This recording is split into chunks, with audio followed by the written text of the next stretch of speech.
Sunday से लेके Saturday तक, सोम से संडे तक 7 दिन में 3 रोजे दिन रात के, डे के तो होते ही थे ना, वो तो मिस ही नहीं होते थे, लेकिन दिन रात के भी होते थे। हर हफ्ते की मैं बात कर रहा हूं। मेरी लाइफ के जो पहला साल, दूसरा साल टोटल रोजों में निकला है, सिर्फ रोजों में निकला है। मैंने कम खाया होगा, रोजे ज्यादा रखे होंगे। मुझे ओवर रोजे रखने के कारण मेरे पेट में भी बहुत सारी प्रॉब्लम्स पैदा हो गई थी, लेकिन यीशु मसीह में की गई मेहनत कभी व्यर्थ नहीं जाती। तो परमेश्वर ने वो सारा कुछ कवर भी कर दिया, लेकिन जो सामर्थ का नींव, जो फाउंडेशन 2004 और 5 में पड़ी थी, उसका असर आज दुनिया देख रही। बाइबल का वचन इतना क्लियर और सख्त है और इतना शानदार है कि क्या कहने, मैं आपको बताता हूं। वचन कहता है कि एसाव याकूब 2 जुड़वा भाई थे, और बाइबल कहती है एसाव जब आया तो अपने भाई को उसने दाल पकाते हुए देखा। कहता है दाल मुझे चाहिए। कहता है दाल तुझे दे दूंगा, लेकिन तू बड़ा है। जुड़वा थे पहले, वो आया था। कहता तू बड़ा है तो तू ऐसा कर, अपने बड़े होने का पद मुझे बेच दे। याकूब ने कहा तू बड़ा है तो अपना पद मुझे दे दे, मैं दाल तुझे दे दूंगा। और वचन कहता है कि एक बार के भोजन के बदले में उसने अपने बड़े होने के पद को बेच दिया। और जब आशीष पाने के लिए निकला अपने बाप से, क्योंकि बड़ों को ज्यादा आशीष मिलती थी पहलोठों को, तो लिखा वो आशीष पाने के योग्य नहीं ठहरा। आंसू बहाने पर भी, तौबा करने पर भी उसे कोई भी आशीष नहीं मिली। क्यों? क्योंकि उसने शरीर को फॉलो किया था। जो लोग शरीर को फॉलो करते हैं वो आशीष पाने के योग्य नहीं है। वचन कहता है कि अगर आप व्यभिचार में गिर गए, अगर आप पाप में गिर गए, अगर आप चोरी में गिर गए, तो आप सेवा करने के भी काबिल नहीं हैं उच्च पद की। वचन तो इतना गहरा है वचन। तो शैतान लोगों को नाकामयाब कैसे करता है? उनको शरीर के पीछे लगाता है, उनको पाप के पीछे लगाता है, डर के पीछे लगाता है, लोभ के पीछे लगाता है, लालच के पीछे, घमंड के पीछे, व्यभिचार के पीछे। और रोजे के उपवास क्या करता है? जब आप उपवास करते हैं, उपवास आपके शारीरिक, जो आपका बॉस बन गया शरीर। अगर शरीर ने कह दिया कि रात को आपको मोबाइल देखना ही देखना है, गंदी फिल्म देखनी ही देखनी है, तो आप उसको करते हैं, क्योंकि आपका शरीर भारा है, आपकी स्पिरिट हल्की है। आपका बॉस आपका शरीर है। और इसीलिए जब आत्मिक कामों में आप जाते हैं, जब आपको एक ब्रेक थ्रू की जरूरत होती है, जब आपको एक हीलिंग की जरूरत होती है, जब आपको परमेश्वर का हाथ चाहिए होता है, तब क्या होता है? तब आप चाहते हुए भी कुछ नहीं कर सकते, क्योंकि आपकी आत्मिक जो जिंदगी है वो कमजोर है। और जब आपको जरूरत होती है आप कुछ कर नहीं पाते हैं। अपने हाथों को उठाओ, प्रभु से कहो खुदावंद, मैं अपने शरीर के अनुसार नहीं, अपनी आत्मा के अनुसार चलो, प्रभु यीशु मसीह के सामर्थी नाम में। 2 तिमुथियुस 2 उसकी 20 से 22 आयत, उसमें लिखा है बड़े घर में ना तो केवल सोने चांदी के, पर काठ और मिट्टी के बर्तन भी होते हैं। कोई कोई आदर, कोई कोई अनादर के लिए। यदि कोई अपने आप को इनसे शुद्ध करेगा तो आदर का बर्तन और पवित्र ठहरेगा और स्वामी के काम आएगा और हर एक भले काम के लिए तैयार होगा। जवानी की अभिलाषाओं से भाग, और जो शुद्ध मन से प्रभु का नाम लेते हैं उनके साथ धर्म, विश्वास, प्रेम और मेल मिलाप का पीछा कर। परमेश्वर ने कहा बड़े घर में सिर्फ सोने और चांदी के ही नहीं, काठ और मिट्टी के बर्तन भी होते हैं। अब आपके घर में बहुत से बर्तन हैं। एक आपके घर में गिलास है, आपकी रसोई घर में, जिससे आप पानी पीते हैं। प्लेट पड़ी है जिससे आप खाना खाते हैं। एक बाल्टी ऐसी पड़ी होगी, वाटर कूलर पड़ा होगा जहां आप पानी स्टोर करके रखते हैं, उससे पानी पीते हैं। और एक कहीं नुक्कड़ में रसोई घर में एक कूड़ेदान का बर्तन भी पड़ा होगा, जहां हर तरह का कूड़ा, खराब वस्तु, खराब खाना, बिगड़ा हुआ खाना आप उस कूड़ेदान में डालते हैं। वचन क्या कहता है कि वो कूड़ेदान का जो बर्तन है वो भी उसी घर का है, और जो आदर का बर्तन है जो स्वामी के मुंह से लगता है वो भी उसी घर का बर्तन है। तो परमेश्वर ने कहा कि लोग है तो मेरे विश्वासी, है तो मेरे बच्चे, है तो मेरे ही घर के बर्तन, पर कोई तो आदर का बर्तन है और कोई निरादर का बर्तन है। और लिखा जो कोई अपने आप को इनसे शुद्ध करेगा, किन से? व्यभिचार से, पाप से, शरीर के कामों से, निंदा से, चुगली से, विश्वासघात, माता पिता की आज्ञाओं को ना मानना, ढीठ, घमंडी, लड़ने वाले, गालियां निकालने वाले। परमेश्वर ने कहा अगर तुम इन चीजों से अपने आप को शुद्ध नहीं करोगे तो तुम अनादर के बर्तन ठहरोगे, और अगर तुम अपने आप को इन चीजों से शुद्ध करोगे तो आदर के बर्तन ठहरोगे। अगर तुम आदर के बर्तन ठहरोगे तो स्वामी के काम आओगे। अगर तुम स्वामी के काम आओगे, उसके मुंह से लगाए जाओगे, तुम्हारी आशीषें अलग होंगी, तुम्हारी आशीषें दूसरों के जैसी नहीं होंगी, क्योंकि तुम आदर के बर्तन हो। लिखा है क्योंकि मनुष्य स्वार्थी, लोभी, डींगे मारने वाला, अभिमानी, निंदक, जिसे अपना ही स्वार्थ है, जो हर काम अपने ही फायदे के लिए करता है, लोभी है, लालची है, हर चीज को बेचना आता है उसे, डींग मार। वो चर्च में गए थे, अच्छा ठीक नहीं हुए, आ जाओ मेरी चर्च में। डींगे मारनी।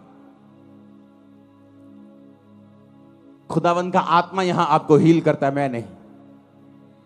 आप गवाह होंगे, और आप गवाह हैं, लंगड़े चलाए जाते हैं और कोढ़ी शुद्ध किए जाते हैं। लेकिन आपने कभी ऐसा नहीं सुना होगा कि अगर चंगाई चाहिए तो सिर्फ मेरी चर्च में आओ। यह निशानी है कि वो पास तक गिर चुका है और वचन में नहीं। अभिमानी, निंदक, माता पिता की आज्ञा टालने वाला, कृतज्ञ यानी विश्वास, थैंक्स गिविंग ना करना, ऐसे दो तरह के लोग होते हैं।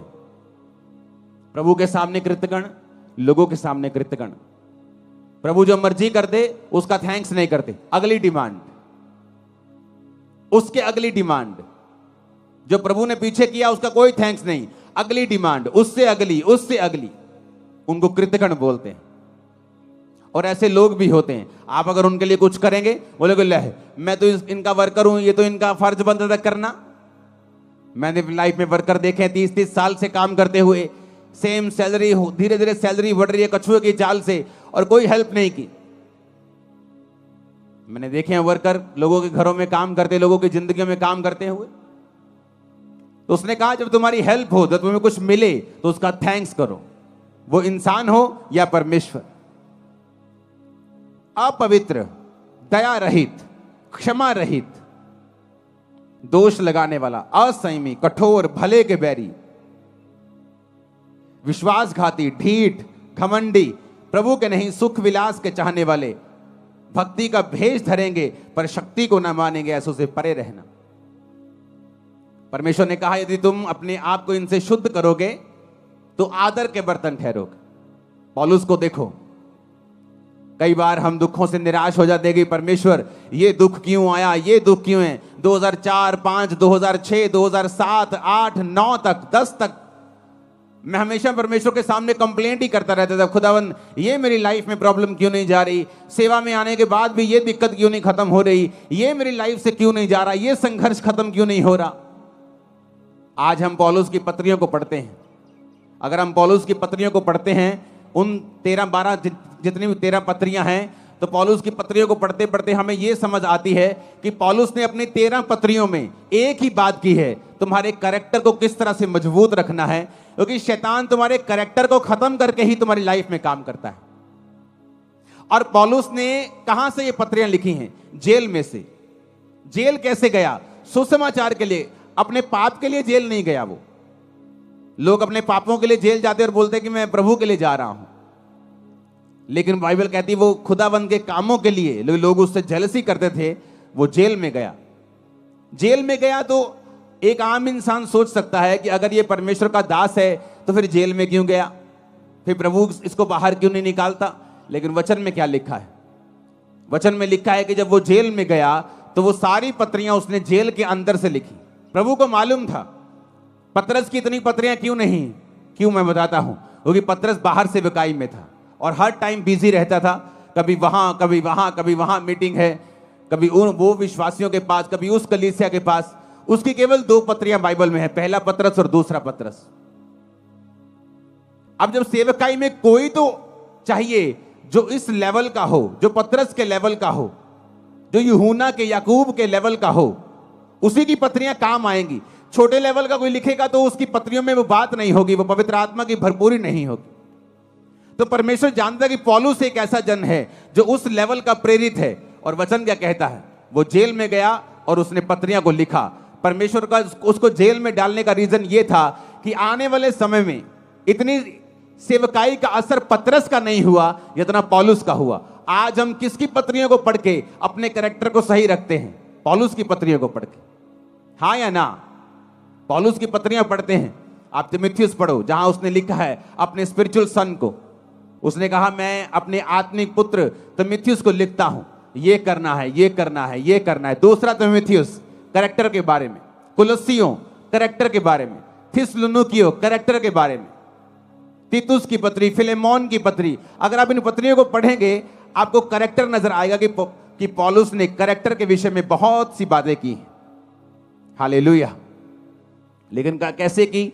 बाइबल कहती है हर एक चीज मिलकर भलाई को पैदा करती है जो प्रभु यीशु से प्यार करते हैं।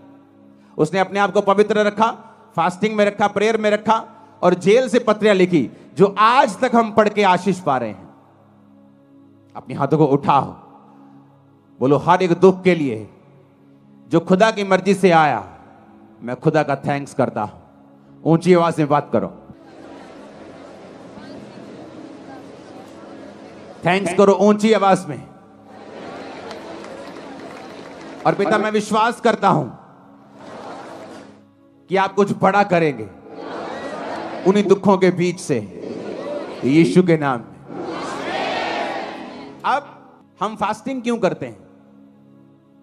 जब शरीर आपका स्वामी है, आज आपको रोजा रखना है 5 बजे तक, लेकिन सुबह आपको इतनी भूख लगी छोले भटूरे देख के कि आपने अपना रोजा खोल लिया, क्योंकि आपका शरीर आपका स्वामी। आप फैसला करके उठे, नहीं ये व्यभिचार से मैं दूर रहूंगा, लेकिन आज वो लड़की बड़े सुंदर कपड़े डाल के आई, आप अभी भी उसे देख रहे हैं। क्यों? क्योंकि आपका शरीर आपका स्वामी है। जब आपका शरीर आपका स्वामी है तो आपकी लाइफ में वो काम नहीं हो सकते जो आपको बंधनों से मुक्त करेंगे, फ्री मैन आपको करेंगे, एक लेवल तक आपको लेके जाएंगे। आप कभी उस लेवल तक नहीं आ सकते क्योंकि आपका शरीर आपका स्वामी है। आपको मालूम है कि आपका मोबाइल, आपकी फेसबुक स्क्रॉलिंग आपके टाइम को वेस्ट कर रही है। ये टाइम आपको प्रेयर में देना है। क्यों? क्योंकि आपका शरीर आपका स्वामी है। आप जब फैसला कर लेते ये काम मैं नहीं करूंगा और आप प्रार्थना में चले जाते हैं, उस तरीके से आप अपनी आत्मिक लाइफ को, अपनी आत्मा को अपने जीवन का स्वामी बना देते हैं। और वचन कहता है जो आत्मा से चलेगा वो जिएगा। आमीन। आप जानते नहीं आत्मा में रहना और प्रार्थना और उपवास में रहने से कितने बंधन टूटते हैं और कहां ये चीजें लगती हैं जाके, आपको मालूम भी नहीं।